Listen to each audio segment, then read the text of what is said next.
Hello everybody. I just wanted to talk to you very quickly about how to kind of keep your family going if things get super hard. They're already hard for a lot of us, but I know that a lot of people's are concerned about their income. They're concerned about feeding their family and keeping their family healthy. And so it's important to understand that there are a lot of foods and a lot of medicines that are just growing outside your door, put there for free by God.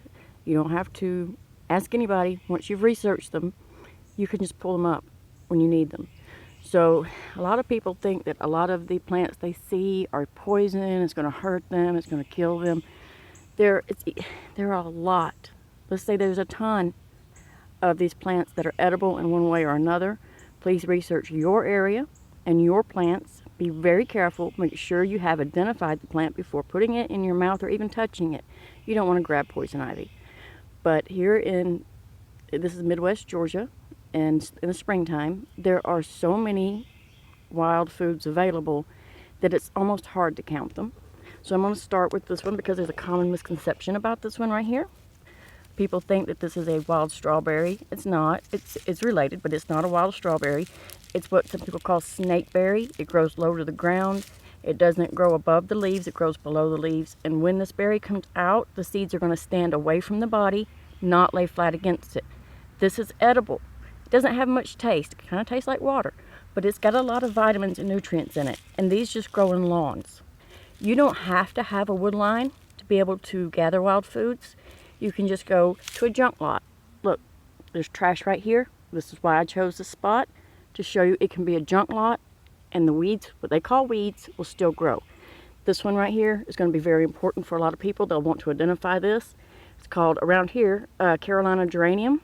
This is supposedly an antiviral medication when used the right way. Research it.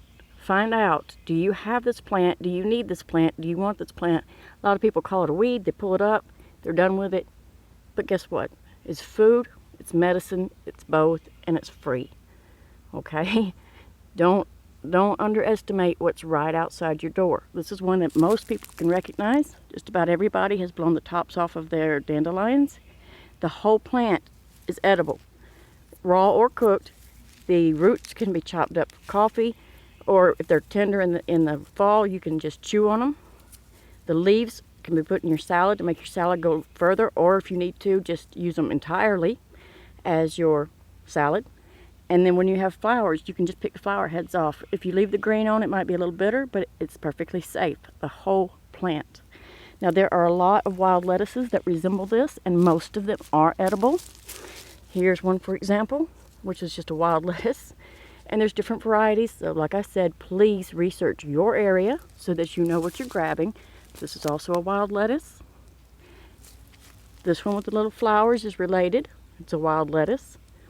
This is free food that you can go out and get. Now here's another plant a lot of people recognize right off, blackberry. You can either wait for these blackberries to mature and get the fruit, or in a pinch, take these leaves, stretch your salad.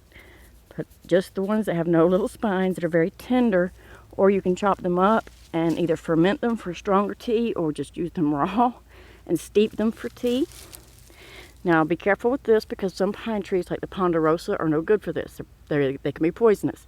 But if you are in an area like Georgia where most of the pine trees are white pine or loblolly, then you can eat these little tops. In a pinch, you just literally pinch that off, cook it to the best of your ability. It will sustain you. You can chop this up for a nice tea and just steep it with water. So, I mean, that's just in this little area. Look how much we have found already. So this right here is an edible in my area. I'm not going to identify it for you because I want you to research this before you touch it. There's several varieties of plants that are similar. There's yarrow, Queen's Anne's lace, and hemlock. You don't want to touch the hemlock. Make sure you know what it is before you go plucking anything. The health of yourself and your family will depend on you researching for yourself and making sure you have identified the plant. Here's some wild onions, little scallions. If you let them get too old, the little bulbs get really hard, but when they're young, You can use them as pearl onions, put them in your salad, put them in your peas. The tops can be used for scallions for the entire season. They're delicious.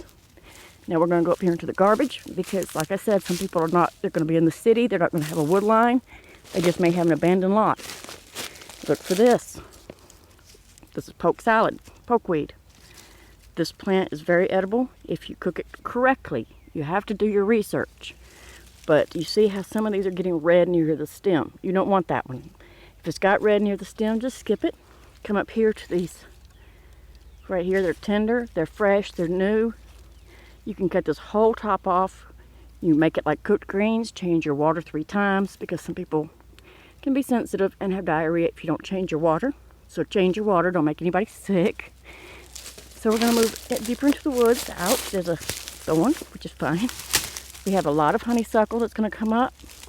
You know, you can just use the honeysuckle for a little sweet treat. So there is so much. Most of this right we're looking at now is going to be blackberry. There is some poison ivy in here that I have spotted. I don't want to grab that. You know, you don't want to grab any poison ivy. So make sure you learn to identify what you're looking at. Go through the internet. Check all of the trees in your area. Trees are edible, many of them. Or at least have an edible part. A nut, the root, or the leaves, or even the bark. These loblollies, if you peel off the exterior bark, there's a thin inner bark that you can use for food in a pinch.